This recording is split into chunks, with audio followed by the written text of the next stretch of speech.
राम राम नमस्ते, कैसे हो सारे। Welcome to the mentor 365 channel. एक इम्पोर्टेंट अनाउंसमेंट आपके साथ शेयर करनी थी। एक चीज़ मुझे जो पर्सनली बहुत ज़्यादा फील होती है वो आपके साथ शेयर करनी थी कि अभी हम जितने भी बच्चे हैं, जो भी बच्चे अभी C P O S I 2024 की जो प्रिपरेशन कर रहे हैं ना, उनमें एक चीज़ आप देखना कि सब बच्चे पढ़ाई की तरफ ज़्यादा फोकस करते हैं, और जब टीयर 1 कंप्लीट हो जाता है तो वो सोचते हैं कि हम फिजिकल के लिए अपने आप को प्रिपेयर करेंगे। लेकिन ये बड़ी गंदी प्लानिंग है, और इसमें आपका एक साल कब वेस्ट हो जाएगा, आप उसमें सेलेक्ट नहीं हो पाओगे और पूरा साल आपका वहाँ पे लग जाएगा। तब आपको फील होगा कि हमें ये चीज़ें साथ लेके चलनी चाहिए थी।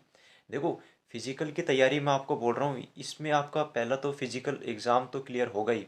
इसके साथ साथ इसका एक और बेनिफिट है कि इसमें आप अपनी हेल्थ जो है ना उसको भी इम्प्रूव कर पाओगे। एक थोड़ा सा पीछे जाके मैं आपको बताता हूँ कि अगर आप डेली बेसिस पे फिजिकल एक्टिविटी करते हो तो इसके क्या क्या फ़ायदे हैं, और जो फिजिकल है वो कितना आराम से क्लियर हो जाएगा, और आपको कभी इसके लिए अलग से प्रिपरेशन करनी भी नहीं पड़ेगी। देखो, आप स्टडी कर रहे हो, प्रिपरेशन जब भी हम किसी भी एग्ज़ाम की स्टार्ट करते हैं तो सबसे बड़ी जो गलती होती है वो हमारी यही होती है कि हम बस पढ़ाई की तरफ ज़्यादा फोकस करते हैं और अपनी हेल्थ की तरफ फोकस बिल्कुल भी नहीं करते। बिना अच्छी हेल्थ के आप ना तो स्टडी पे फोकस कर सकते, या फिर कोई भी दुनिया का कोई भी काम है उस पर भी आप फोकस नहीं कर पाओगे। तो सबसे पहले अपनी हेल्थ को इम्प्रूव करना है। और अभी फिजिकल की मैं बात कर रहा था, C P O S I की, तो उसमें भी सेम यही रहता है। इसमें देखो, एग्ज़ाम सब फॉर्म फिल सब करते हैं। जो सी जी एल दे रहा है वो भी सी पी ओ का फॉर्म फिल कर रहा है, जिसने सी एच एस एल दिया है वो भी कर रहा है। मतलब मान के चलो, जिसने ग्रेजुएशन कर ली वो एक जना सारे फॉर्म फिल करता है। एग्ज़ाम क्लियर कर पाए, फिजिकल क्लियर हो ना हो वो अलग बात है, लेकिन फॉर्म सब फिल करते हैं। और इसमें 80% बच्चे हैं जो नहीं कर पाते, और कुछ बच्चे हैं जो बस एग्ज़ाम के लिए फॉर्म भरते हैं। उनका ये कंसर्न रहता भी नहीं कि हमें C P O S I, जो सी ए पी एफ में, दिल्ली पुलिस में जो सब इंस्पेक्टर की जो पोस्ट मिली है उसको क्लियर करना है, उसको ज्वाइन करना है। कुछ बच्चों का कंसर्न होता है, कुछ स्पेसिफिक इसी को लेके तैयारी करते हैं।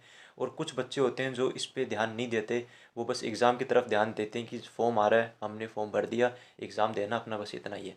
लेकिन जो इस चीज़ को लेके सीरियस है ना, एक मेरी बात सुन लेना।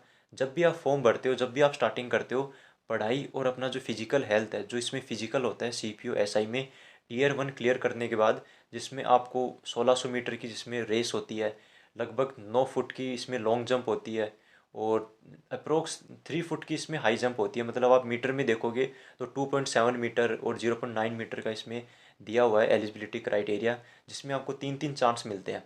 और रेस में आपको सिंगल 6.5 मिनट में क्लियर करनी होती है 1600 मीटर। तो ये देखो, ये बड़ा ही अच्छा फिजिकल है।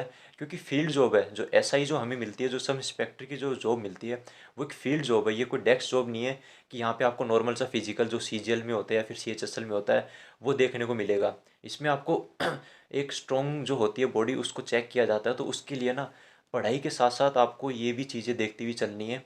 डेली बेसिस पे आपको फिजिकल एक्टिविटी करनी है। अगर 1600 मीटर आपको क्लियर करना है ना, तो डेली आपको कम से कम 3-4 महीने आप 3-4 किलोमीटर तो डेली बेसिस पे दौड़ना पड़ेगा, और अपना टाइम निकालना पड़ेगा। तभी ये चीज़ें पॉसिबल हो पाएंगी। नहीं तो आप भूल जाओ कि 1-1.5 महीने में हम प्रिपरेशन कर लेंगे, हम लॉन्ग जंप भी कर लेंगे, हाई जंप भी कर लेंगे। इसमें देखो, पूरा मेंटेन आपको करके चलना पड़ेगा। और बस ये जो चीज़ें आपके साथ में शेयर कर रहा हूँ, जस्ट आपको अवेयर करने के लिए है, डराने के लिए नहीं है। आप अगर अभी से ध्यान देते हो, अगर मानते हो, चीज़ों को फॉलो करते हो, तो एक साल आपका बच जाएगा। नहीं तो दोबारा जब वो बोलते हैं ना कि बिना आदमी मतलब खुद गलती किए नहीं सीखता, चाहे दूसरा सामने वाला कितना भी बोल ले। लेकिन ये सब चीज़ें शेयर करने का यही है कि आप भी अपना टाइम बचा पाओ, और जो मेहनत कर रहे हैं उसमें भी आप सक्सेसफुल हो जाओ, उस चीज़ का भी फ़ायदा आपको मिले। देखो, गाइडेंस बेस हमने स्टार्ट किए हुए हैं, उसमें भी सारी चीज़ें यही बताई जाती है कि आप दोनों चीज़ों को बैलेंस करते हुए चलो। और फिजिकल की तैयारी करने का सबसे बड़ा बेनिफिट मैं आपको बताता हूँ। अगर आप फिजिकल एक्टिविटी करते हो, आपकी स्टडी में कह रहा हूँ, आप 20-21 दिनों में देखना, अब ऑटोमेटिकली आपकी जो स्टडी है वो भी इम्प्रूव होने लगेगी। उसमें जो आपको टाइमिंग है वो भी काफ़ी अच्छा, उसमें आप जितनी देर बैठते हो ना, उसमें ज़्यादा उस पर आप फोकस कर पाओगे, ज़्यादा अच्छे तरीके से पढ़ पाओगे। क्योंकि अगर बॉडी फिट है ना, तो आप कोई भी काम करो दुनिया का, आप उसमें मतलब 200% दे सकते हो एक फिट बॉडी के साथ। और बॉडी अगर ख़राब हो गई या फिर हेल्थ आपकी ख़राब हो गई ना, तो वहाँ पे आपकी जो परफॉर्मेंस है उस पर इफेक्ट पड़ता है। आप चाहे अगर आप बीमार हो गए तो मान के चलो आपका अच्छा खासा टाइम इसमें निकल जाएगा। तो मेरा यही था कि अभी से आप स्टार्ट कर दो। डेट्स आ चुकी हैं, 9-10 मई से एग्ज़ाम स्टार्ट होना है। 3-4 दिन एग्ज़ाम चलना है और फॉर्म के रिगार्डिंग अभी कोई अपडेट नहीं है। लास्ट 15 फरवरी को डेट आई थी, उसके बाद अभी तक जो वेबसाइट जो रेडी हो रही है, जब भी कोई नोटिफिकेशन आता है फॉर्म के रिगार्डिंग आपके साथ शेयर कर दिया जाएगा। तब तक के लिए आप अपनी स्टडी पे ध्यान दो, फिजिकल की तैयारी स्टार्ट कर दो। अभी भी अगर आपने स्टार्ट नहीं की है उस चीज़ को स्टार्ट कर दो।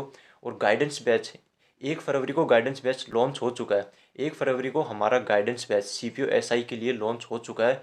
उसको आप जितना हो सके उतने उसमें एनरोल करो और उस चीज़ का फ़ायदा उठाओ। देखो वहाँ पे ना आपको मैं बता रहा हूँ कि जो जिन्होंने एग्ज़ाम क्लियर किया हुआ है, जो सर है हमारे सौरभ सर, जिन्होंने लगभग 17-18 एग्ज़ाम अभी तक क्लियर कर चुके हैं, वो वहाँ पे आपको 1 to 1 वो चीज़ें बताते हैं जो गलती आप करने वाले हो उसके लिए आपको अवेयर करते हैं। देखो सिलेबस बहुत सारा है, बहुत सारी चीज़ें हैं, लेकिन आपको बिल्कुल स्पेसिफिक पढ़ना है, बिल्कुल डायरेक्शन में जाके पढ़ना है। क्योंकि अगर हर चीज़ पढ़ने लग जाओगे, हर डायरेक्शन में भागने लग जाओगे, तो बहुत ज़्यादा टाइम वेस्ट हो जाएगा, कोई भी चीज़ अचीव नहीं कर पाओगे।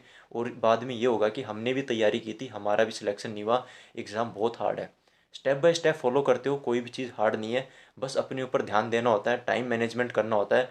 और यही सब चीज़ें हमारे गाइडेंस बैच में बताई जाती है, सिखाई जाती है। तो अभी से स्टार्ट करो, फिजिकल एग्ज़ाम पे भी ध्यान दो, टाइम निकालो, आधा 1 घंटा निकालो स्टडी के साइड में, और स्टडी को भी इम्प्रूव करो, डेली बेसिस पे टेस्ट वगैरह लगाने स्टार्ट करो। और मेन फिजिकल पे ध्यान दो, क्योंकि फिजिकल क्लियर नहीं हुआ कोई जॉब आपको नहीं मिलेगी, सारी मेहनत आपकी पानी में चली जाएगी। तो तब तक के लिए bye bye, tata, take care.